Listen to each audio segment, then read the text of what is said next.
والذين كفروا بعضهم أولياء بعض إلا تفعلوه تكن فتنة في الأرض وفساد كبير. اور جن لوگوں نے کفر کیا وہ ایک دوسرے کے مددگار ہیں، اگر تم ایسا نہیں کرو گے تو زمین میں فتنہ اور بہت بڑا فساد پیدا ہوگا.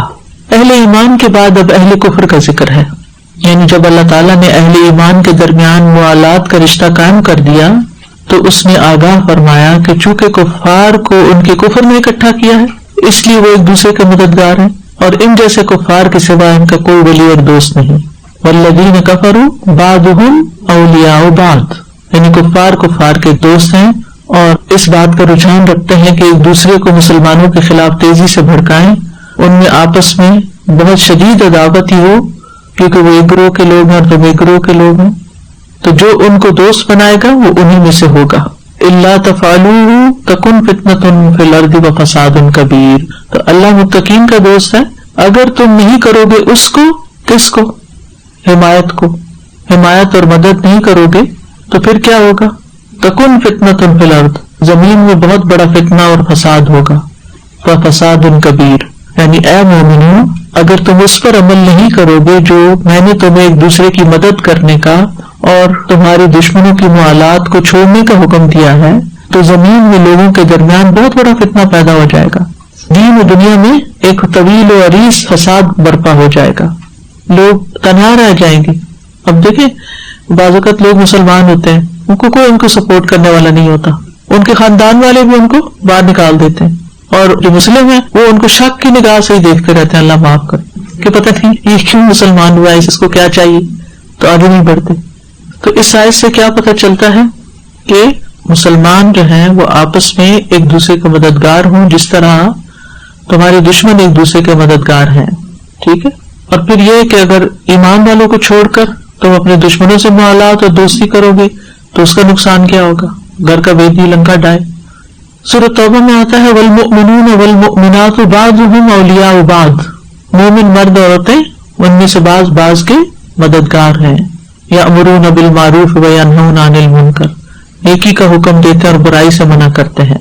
عمرو بن عاص کہتے ہیں میں نے رسول اللہ صلی اللہ علیہ وسلم سے سنا آپ آہستہ آواز کی بجائے بلند آواز سے فرما رہے تھے آگاہ رہو کہ میرے والد کی اولاد یعنی فلاں خاندان والے میرے دوست نہیں، میرا دوست تو اللہ ہے اور نیک مومن ہے.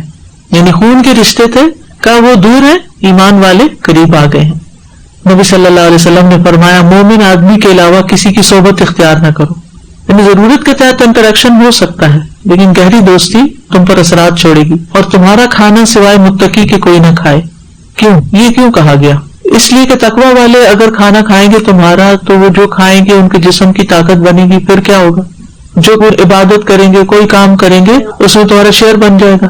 لیکن اگر کوئی فاسق اور فاجر شخص، کوئی ظالم شخص تمہارا کھانا کھاتا ہے تو کیا ہوگا؟ جو طاقت اس کو ملے گی وہ ظلم میں استعمال ہوگی اور تم حصے دار بن جاؤ گے. کیونکہ بعض لوگ سمجھتے ہیں کہ دین کا یہ تعلیم ہے کہ صرف تم متقی کو کھانا کھلاؤ یا اچھے لوگوں کو. یہ تو بہت بائسڈ رویہ ہے، یہ بائس نہیں ہے، اس کے پیچھے حکمت جا کے دیکھو، بہت زبردست حکمت ہے کہ آپ کسی اچھے انسان کو سپورٹ کرتے ہیں تو جو وہ کر رہا ہوتا ہے نا اس میں آپ حصے دار بن جاتے ہیں. اور اگر آپ کسی بری انسان کو، کسی فسادی کو، کسی ظالم کو سپورٹ کرتے ہیں اور وہ جو غلط کام کرے گا تو کیا ہوگا؟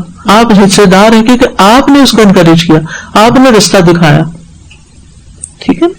دیکھو مسکین اور یتیم اور غریب چاہے مسلم ہو نان مسلم کوئی رہے سب کو دے سکتے ہیں، لیکن جو ظالم اور مفسد ہیں اور جو شریر لوگ ہیں اور جو مسلمانوں کو نقصان دینے والے ہیں ان کی مدد کا معمول. لیکن پھر بھی پرائرٹی یہی ہونی چاہیے کہ ہمارا مال اگر خیر کی جگہ پر لگے گا، جہاں دین کی تقویت ہوگی تو ریوارڈ زیادہ ہوگا. والذین آمنوا وهاجروا وجاهدوا في سبيل الله والذین آووا ونصروا أولئك هم المؤمنون حقا لهم مغفرة ورزق کریم. اور وہ لوگ جو ایمان لائے اور انہوں نے ہجرت کی اور اللہ کے راستے میں جہاد کیا، اور وہ لوگ جنہوں نے مہاجرین کو پناہ دی اور مدد کی، یہی لوگ سچے مومن ہیں، ان کے لیے بخشش اور عزت والا رزق ہے۔ تو یہاں مہاجرین اور انصار کی فضیلت کا بیان ہے۔ آمنوا و ہاجروا و جاہدوا فی سبیل اللہ والذین آووا و نصروا، ٹھیک ہے، یعنی پیچھے ہاجروا ہے، یہاں آووا ہے، آووا و نصروا۔ تو یہاں مہاجرین و انصار کی فضیلت کا بیان ہے۔ گزشتہ آیات میں مہاجرین و انصار کے رشتہ موالات کا ذکر تھا، اور ان آیات میں ان کی مدح اور ثواب کا ذکر ہے۔ تو تین طرح کی فضیلت ہے، یعنی ایک ہے پکے مومن، جو لوگ ایمان، ہجرت، جہاد اور اہل ایمان کو جگہ دینے اور نصرت کی وجہ سے پکے مومن ہیں۔ اولئک هم المؤمنون حقا، شروع میں بھی اولئک هم المؤمنون حقا کی بات گزری ہے۔ دوسری چیز کیا ہے؟ مغفرت، یعنی پہلی تعریف کیا کی گئی کہ پکے مومن ہیں، دوسری کیا؟ ان کے لیے مغفرت اور بخشش، اور تیسرا کیا؟ جنت کی بے شمار نعمتوں کے ساتھ باعزت روزی کا وعدہ۔ تو حقا سچے مومن کون ہیں؟ جو اپنے عمل کے ساتھ ایمان کی تصدیق کریں، اور عمل میں صرف نماز روزہ ہی کافی نہیں۔ سچا مومن بننے کے لیے دو کاموں میں سے ایک کام کرنا پڑے گا، یا مہاجر بننا پڑے گا یا انصار بننا پڑے گا، ٹھیک ہے۔ مہاجر قربانیاں کرتا ہے اور انصار بھی کرتا ہے، لیکن قربانی کرنے والوں کو ویلکم کرتا ہے۔ تو آپس کی محبت، کوآرڈینیشن، تعاون، موالات، مدد، ایک دوسرے کے ساتھ مل جل کے کام کرنا، یہ دین کے کاز کو آگے بڑھاتا ہے۔ اگر ہر کوئی اپنا الگ رستہ بنا لیتا ہے اور اپنے انڈیویجول فائدوں کے لیے کام کرتا ہے تو پھر دین ترقی نہیں کرتا۔ پھر انسان پرسنلی تو ترقی کر جاتا ہے، آپ ترقی کر سکتے ہیں، آپ کے بچے ترقی کر سکتے ہیں، لیکن ایک اصل روح اور کاز ہے ایک کام کی، وہ پیچھے رہ جاتی ہے۔ لہم مغفرۃ و رزق کریم، دنیا میں بھی اجر اور آخرت میں بھی اجر، یعنی گناہوں کی بخشش بھی ہے، گناہوں پہ اللہ تعالیٰ پردہ ڈال دے گا اور پھر باعزت روزی بھی عطا کرے گا۔ سورۃ التوبہ میں آتا ہے لقد تاب اللہ علی النبی والمہاجرین والانصار الذین اتبعوہ فی ساعۃ العسرۃ، یقیناً اللہ نبی پر مہربان ہوا اور ان مہاجرین و انصار پر جنہوں نے تنگی کی گھڑی میں آپ کا ساتھ دیا، مددگار بنے۔ تو اس آیت سے یہ پتہ چلتا ہے کہ اللہ کے راستے میں قربانی کر کے ہی انسان سچا مومن بنتا ہے۔ اور جہاد جو ہے اس کا آخری درجہ قتال ہے، لیکن اس کے نیچے دین کی ترقی کے لیے کسی بھی قسم کی محنت، کوشش اور ایفرٹ جو ہے وہ سب اسی میں شمار ہوتی ہے، یعنی اللہ کے راستے میں۔ ایک حدیث میں آتا ہے المجاہد من جاہد نفسہ فی طاعت اللہ، مجاہد وہ ہوتا ہے جو اللہ کی اطاعت کے معاملے میں اپنے نفس سے جہاد کرے۔ اس کی کیا مثال ہوگی؟ اپنے نفس سے جہاد کرنا اللہ کی اطاعت کرنے کے لیے۔ مثلا حجاب کرنے کے لیے آپ کو اپنے نفس سے کوئی جہاد کرنا پڑا؟ بہت کرنا پڑتا ہے نا، کہ نہیں اللہ کا حکم آ گیا ہے اس لیے مجھے یہ کرنا ہے۔ اب دل نہیں مانتا، لوگ نہیں مانتے، کئی خوف ہیں، کئی پریشانیاں ہیں، لیکن پھر انسان کیوں کر لیتا ہے؟ تو یہ کیا ہے؟ جہاد ہے، یہ جہاد بالنفس ہے۔ اور نفس کوئی چھوٹا دشمن ہے؟ بہت بڑا، یہی تو اصل رکاوٹ ہے بہت سے نیکی کے کاموں میں، یہی تو کچھ کرنے نہیں دیتا۔ تو جب انسان اس کی نہیں سنتا اور اللہ کی سنتا ہے، ٹھیک ہے۔ اسی طرح مثال کے طور پر آپ کے لیے صبح کا اٹھنا کہ اب نماز کا وقت ہے، راتیں چھوٹی ہوں مثلا، تو نیند قربان کر کے اٹھنا، یہ بھی کیا ہے؟ اللہ کی اطاعت میں جہاد بالنفس ہے۔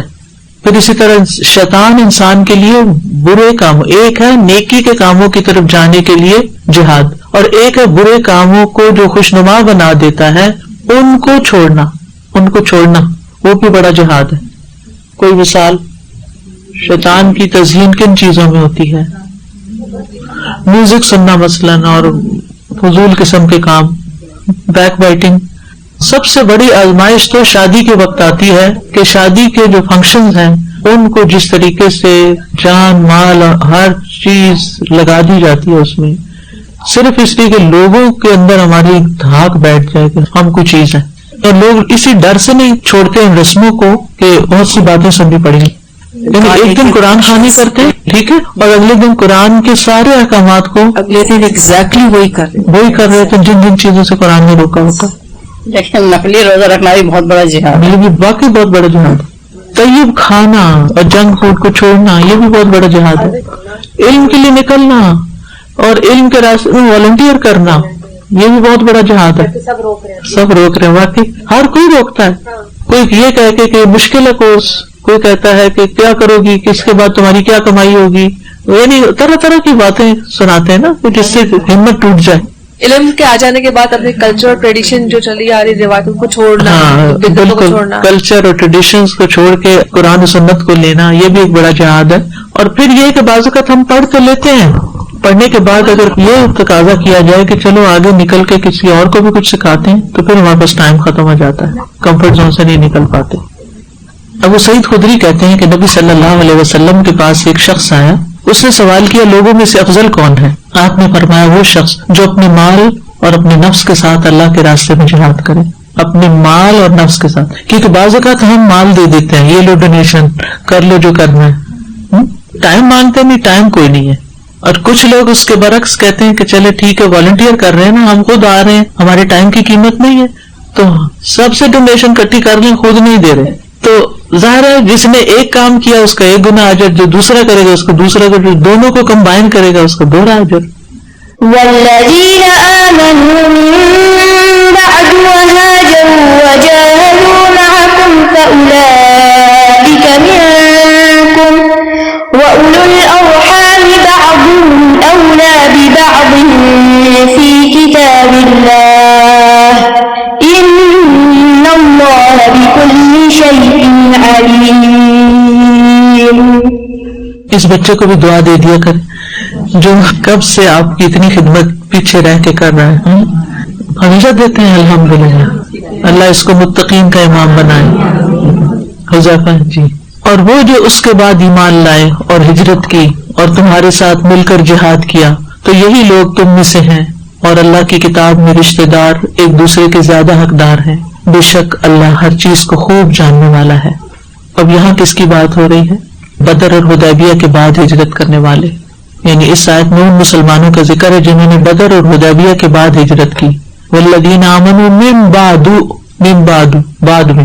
ایک وہ ہیں جنہوں نے مکہ سے ہجرت نبی صلی اللہ علیہ وسلم کے ساتھ کی یا ان سے تھوڑے پہلے یا بعد میں, اور پھر اس کے بعد جنگ بدر ہوئی اور مسلمانوں کا جھنڈا لہرا گیا. اب کچھ اور لوگ ہمت کر کے آگے کہ مسلمان کامیاب ہو رہے, اب وہ خوف کم ہو گیا نا, اور پھر صلح حدیبیہ ہو گئی اور پھر مکہ فتح ہو گیا, پھر وہ والے درجہ اور مقام تو نہ رہا. تو جنہوں نے بدر اور حدیبیہ کے بعد ہجرت کی پھر مسلمانوں کے ساتھ مل کے جہاد کیا تو وہ بھی مہاجرین اور انصار کی طرح مدد اور ولایت کے مستحق ہیں. یہ بھی حقیقی مومن ہیں, ان کے لیے بھی مغفرت کا وعدہ ہے. لیکن ساتھ ہی یہ بتا دیا گیا کہ آئندہ سے میراث دینی بھائی چارے کی بنیاد پہ نہیں ہوگی بلکہ رشتہ داری کی بنیاد پہ تقسیم ہوگی, اس لیے کہ اب مہاجرین کی معاشی حالت بہتر ہو گئی تھی, فتوحات ہو گئی تھی, غنائم آ رہے تھے, حالات بدل چکے تھے. تو والذین آمنوا من بعد وہاجروا وجاہدوا معکم فاولئک منکم, یعنی ٹھیک ہے لیٹ ہو گئے ہیں لیکن ہیں تمہارے ساتھی, ساتھ نہیں ملایا گیا, یعنی کہ وہ بھی تمہاری مدد کے مستحق ہیں اور ان کے لیے بھی اجر ہے, وہ بھی مومن ہیں, ان کو کم تر نہ سمجھو, ایمان ان کے اندر بھی ہے. یعنی یہ شک نہ کرو کہ وہ منافق ہیں یا صرف دین کے فائدے دیکھ کے آگے ہیں, کیونکہ بعض اوقات شیطان ایسی باتیں بھی ذہن میں ڈالتا ہے نا کہ یہ اب آگے ہیں, اب سارا کام کا وقت ختم ہو گیا, محنت مشقت اور قربانی کا اب ان کو آنا ہوتا ہے نا. بعض اوقات والنٹیئرس کا بلاتے ہیں, کوئی کسی جینوئن ریزن کی وجہ سے لیٹ ہو جاتا ہے تو پہلے پوچھ تو لے, پہلے ججمنٹل ہو جاتے ہیں کہ یہ لیٹ آیا نا تو سوچتا ہوگا کہ سارے کام ہو جائیں تو پھر میں جاؤں. تو ٹھیک ہے, بڑی بڑی قربانیاں تھی, بدر میں بڑی قربانی تھی, احد میں کتنے لوگ شہید ہو گئے, مہاجرین میں سے بھی انصار میں سے بھی, خندق میں کتنا سخت امتحان ہوا, ہنالک ابتلی المؤمنون وزلزلوا زلزالا شدیدا, یہ سارے مرحلے گزر گئے. اب اس کے بعد جو آ رہے ہیں ان پہ ویسی مشقتیں اور آزمائشیں نہیں ہیں جو سابقون الاولون کی تھی. سورۃ توبہ آیت 100 میں آتا ہے والسابقون الاولون من المہاجرین والانصار والذین اتبعوہم باحسان, اتبعوہم پہلوں کو, رضی اللہ عنہم ورضوا عنہ, اللہ نے سب کو رضامندی میں شامل کر لیا. وأعد لهم جنات تجری من تحتها الانہار خالدین فیہا ابدا ذلک الفوز العظیم, یہ ہے عظیم شان کامیابی. ٹھیک ہے ابتدا میں تمہیں موقع نہ ملا کسی بھی وجہ سے, پیچھے رہ گئے تم, لیکن پھر بھی تم قافلے کے ساتھ شریک ہو گئے, تم اس قافلے کا حصہ ہو. ان پر جو ظاہر آخرت میں درجات تو فرق ہوں گے, جنت کے 100 درجے ہیں, ہر ایک کا درجہ فرق ہوگا, لیکن ان کی قدر بھی کی. یعنی اللہ تعالیٰ اگر کوئی چھوٹی سی ایفرٹ بھی کرتا ہے تو اس کی قدر کرتا ہے. تو ایک دوسرے کو حقیر نہیں سمجھنا چاہیے اور کسی کو غرور میں نہیں ہونا چاہیے کہ میں نے بڑی قربانیاں کی اور میں پہلے دن سے ساتھ لگا ہوا ہوں اور میں تو اولین میں سے. ٹھیک ہے آپ ہیں, اللہ کے پاس آپ کا اجر ہے, لیکن جن کو پتہ ہی بعد میں چلا ہے, جو ویسے ہی بعد میں شامل ہوئے ہیں لیکن وہ بھی اس کا حصہ ہیں. زوم کرنے سے فضیلت ضائع ہو جائے گی, یعنی دعویٰ کرنے سے کہ ہم پائنیئرز ہیں. کچھ لوگ ہوتے ہیں نا کسی آرگنائزیشن کو شروع کرتے پھر ہر وقت یہ بتاتے رہتے ہیں ہم پائنیئرز ہیں, ہم سابقون میں سے ہیں. وَأُولُو الْأَرْحَامِ بَعْضُهُمْ أَوْلَىٰ بِبَعْضٍ فِي كِتَابِ اللَّهِ. اور اولو الارحام, ارحام جو ہے رحم کی جمع ہے, اور اصل میں یہ عورت کا رحم ہوتا ہے جو پیٹ میں بچے کی پیدائش کا مقام ہے, لیکن رشتہ داروں کو ارحام کہا گیا ہے کیونکہ اکثر آخر میں جا کر ایک ہی رحم سے ہوتے ہیں. آخر میں جا یعنی اوپر جاتے جاتے جاتے ایک ماں کی اولاد ہوتے ہیں. تو اولا زیادہ قریب ہیں, اولا ببعض بلی سے ہے. فی کتاب اللہ, اس کا مطلب یہ ہے کہ اللہ کے اس فیصلے میں جو اللہ نے اپنے مومن بندوں پر لکھ دیا ہے. تو اس آیت میں اور دیگر آیات میں ان کے ساتھ صلہ رحمی کرنا لازم ہے. اب اخوت اور حلف کی بنیاد پر وراثت کی تقسیم کا حکم اس آیت سے منسوخ ہو گیا. ٹھیک ہے, اب مہاجرین و انصار کی بجائے رشتہ دار وراثت کے زیادہ حقدار ہیں. وقتی طور پر ان کو بنایا گیا تھا کیونکہ حالات تنگ تھے, اب وہ مشکلات ختم ہوئی تو حکم بھی منسوخ ہو گیا. ان اللہ بکل شیء علیم, بے شک اللہ تعالیٰ ہر چیز کو خوب جاننے والا ہے, ہر چیز کو جانتا ہے. وہی جانتا ہے کہ کس کا حق پہلے اور کس کا بعد میں ہے, لہٰذا اس کے تمام احکام سراسر علم اور حکمت پر مبنی ہیں. یعنی اللہ تعالیٰ نے جو بھی شرعی احکامات دیے ہیں وہ سب حکمت پر مبنی ہیں, اللہ کے علم پر مبنی ہیں. تو اس آیت سے جو باتیں پتہ چلتی ہیں وہ یہ کہ رشتہ داروں کے حقوق کو باقی لوگوں پر مقدم کیا گیا ہے. ہر پہلو میں رشتہ دار مقدم ہوتے ہیں, جیسے آتا ہے نا وَاعْبُدُوا اللَّهَ وَلَا تُشْرِكُوا بِهِ شَيْئًا وَبِالْوَالِدَيْنِ إِحْسَانًا وَبِذِي الْقُرْبَىٰ. والدین کے بعد سب سے پہلا حق رشتہ داروں کا, پھر یتیم اور مسکین اور پڑوسی. اور پڑوسیوں میں بھی 3 طرح کے پڑوسی ہیں, اور ان میں والجار ذی القربیٰ کا حق پہلے ہے. وابن السبیل, نیکسٹ ڈور نیبر, یعنی اگر 2 طرف آپ کے نیبرز ہیں نیکسٹ ڈور, تو ایک پہ آپ کے رشتہ دار رہتے ہیں اور ایک ویسے نیبرز ہیں, تو پہلا حق ان کا ہے جو آپ کے رشتہ دار ہیں. اسی طرح زکوٰۃ و خیرات میں بھی رشتہ دار مقدم ہیں. اگر ان کی ضروریات ہیں تو پہلے وہ پوری کریں پھر باہر دیں. اور وارثوں کو محروم کر کے اپنا مال ہبہ یا وقف نہیں کیا جا سکتا. یعنی اگر کوئی شخص یہ کہے کہ میں زندگی میں اپنا سارا مال کسی کو دے دوں کیونکہ میرے نہ تو والدین ہیں نہ اولاد ہیں, تو بہتر یہ ہے کہ میں اپنے ہاتھ سے بانٹ بٹا کے چلا جاؤں تاکہ ان کو نہ کچھ ملے, انہوں نے میرا خیال نہیں رکھا. تو یہ طریقہ بھی درست نہیں ہے. اسی طرح تحائف اور عطیات میں بھی رشتہ دار مقدم ہیں. صدقات میں بھی حضرت میمونہ نے اپنی ایک لونڈی نبی صلی اللہ علیہ وسلم کو بتائے بغیر آزاد کر دی, کیونکہ اس سے بھی پتہ چلتا ہے کہ عورت اپنے مال کی خود مالک ہوتی ہے, جو چاہے کرے, صدقہ کرے, رکھے, دے, جیسے بھی کرے. تو جب رسول اللہ صلی اللہ علیہ وسلم کو پتہ چلا تو آپ نے فرمایا کہ اچھا تم نے آزاد کر دیا؟ تو انہوں نے کہا جی ہاں. آپ نے فرمایا اگر تم اپنے ننیال والوں کو یہ دے دیتی تو زیادہ بہتر تھا, زیادہ ثواب ملتا. یعنی ان کی ضرورت ہوگی, رشتہ دار کو صدقہ دینے کا 2 اجر ملتا ہے, ایک تو قرابت داری کا حق اور دوسرا صدقے کا اجر. لیکن اس کا یہ مطلب نہیں کہ انسان ہر وقت صرف رشتہ داروں کے اندر ہی کرتا رہے اور باہر والوں کو بھول جائے. اگر رشتہ داروں کے پاس سب کچھ ہے اور ضرورت مند نہیں تو پھر انسان جہاں بھی چاہے کرے. یہ تو ضرورت مند ہونے کے اعتبار سے ہے, لیکن غیروں کے ساتھ بھی احسان کرنا اجر و ثواب کا باعث ہوگا. دوبارہ یہاں صورت مکمل ہوئی. اس صورت کے جو بنیادی اصول و قواعد تھے اس میں ابتدا میں جنگ اور مارکے سے فرار ہونے سے ڈرایا گیا, پھر اللہ اور رسول کی اطاعت کا حکم دیا گیا, اور پھر یہ کہ دل کی زندگی اور سعادت اللہ اور اس کے رسول کے حکم کو قبول کرنے میں ہے. پھر امت کے راز کو افشا کرنے سے ڈرنا چاہیے, یہ اللہ اور رسول کے ساتھ خیانت ہے. پھر تقویٰ کے فائدے بتائے گئے, نصرت اور فتح کے اسباب کا بیان ہے. پھر امت کا اتحاد و اتفاق اور ان کے دلوں کو ایک دوسرے کے ساتھ جوڑنے کا بیان ہے, کیونکہ یہ چیزیں مال سے نہیں ہوتی, چاہے ساری دنیا کی دولت خرچ کر دی جائے, لو انفقت ما فی الارض جمیعا, بلکہ اصل رشتہ جو ہے وہ ایمان کا رشتہ ہے. جو آپ نے ابھی ہجرت کا واقعہ بتایا نا, کہ مجھے ایک واقعہ یاد ہے 90s میں نا, جب عراق اور کویت جنگ ہوئی تھی نا, تو ہمارے گھر کے پاس لاہور میں کویت سے لوگ آئے تھے, اور وہ جس طرح آپ نے حضرت عبد الرحمن بن عوف کا ذکر کیا, وہ لوگ اتنے سیٹلڈ تھے, اور ان کے پاس مجھے ابھی بھی یاد ہے کہ وہ ہمیں کیش دکھاتے تھے دینار کی فارم میں, اور اس کی کوئی ویلیو نہیں تھی اس وقت. وہ جس گاڑی میں آئے تھے ابھی بھی مجھے وہ امیجن میں کرتی ہوں نا, اتنی بڑی گاڑی کہ پاکستان سے وہ اس میں گیس ڈلواتے تھے تو وہ بھی نہیں, اس میں پتہ نہیں تھا 2000 cc کی کار تھی. تو بعض اوقات ایسی سچویشن ہوتی ہے کہ ہم سوچ بھی نہیں سکتے کہ دن پلٹنے میں کوئی, اب کل جس طرح زلزلہ دیکھا ہے اس ایریا میں کبھی پہلے زلزلہ آیا ہی نہیں, تو ہمیں نہیں پتا ہوتا کہ وہ ٹیکٹونک پلیٹ ایریا نہیں ہے. تو میں جب وہ صرف بی بی سی پہ پڑھی تھی تو میں سوچ رہی تھی کہ اللہ تعالیٰ حالات کسی کے بھی, ہم اپنی عافیت مانگتے ہیں ہر وقت پر ہمیں نہیں پتا. تو اگر ہمیں اس طرح کوئی لنک ملتا ہے جس میں ڈونیشن کا ہو تو ہمیں ہر طرف وہ پھیلانا چاہیے, چاہے ہمیں لگتا ہو کہ وہ تو نہیں کرے گا, کہ ہمیں نہیں پتا, آپ اپنی ایفرٹ کر دو, باقی اس کی نیکی ہے اس پہ چھوڑ. کیونکہ بعض کا شیطان وسوسہ ڈالتا, پتہ نہیں ان کو پہنچے گی یا نہیں, پتہ نہیں کیا ہوگا. بھائی ہماری ذمہ داری تو پوری ہو, آگے تو پھر دوسرے ذمہ دار ہیں, ان کا معاملہ اللہ کے ساتھ ہے. اور اس سے آپ دیکھیں کہ اگر ایک دینی ادارہ ہے نا, اگر یہاں سے کوئی چیز جاتی ہے کسی کے پاس تو وہ بھی ایک دین کو سپورٹ کرنا ہے. لوگ کہتے ہیں کہ دین والے صرف پڑھ نہیں رہے بلکہ کچھ کر بھی رہے ہیں, ٹھیک ہے, اور ویسے بھی دینی فرض بنتا ہے ہمارا. چلیے آج کے لیے اتنے کافی. وآخر دعوانا ان الحمد للہ رب العالمین. سبحانک اللہم وبحمدک اشہد ان لا الہ الا انت استغفرک واتوب الیک. السلام علیکم ورحمۃ اللہ وبرکاتہ.